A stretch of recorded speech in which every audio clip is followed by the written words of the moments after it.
Hi guys, this is the HardReset YouTube channel, and today I'll show you how to unfriend someone on BeReal app.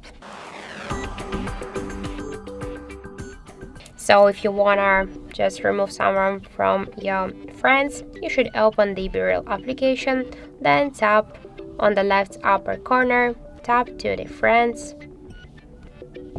and find this person, this contact. You can do it from here. You can click here to this X icon and tap to delete, or also you can tap to this contact, click on the right upper corner to these three dots and click remove friendship. After that, confirm your action by click to delete, and that's it.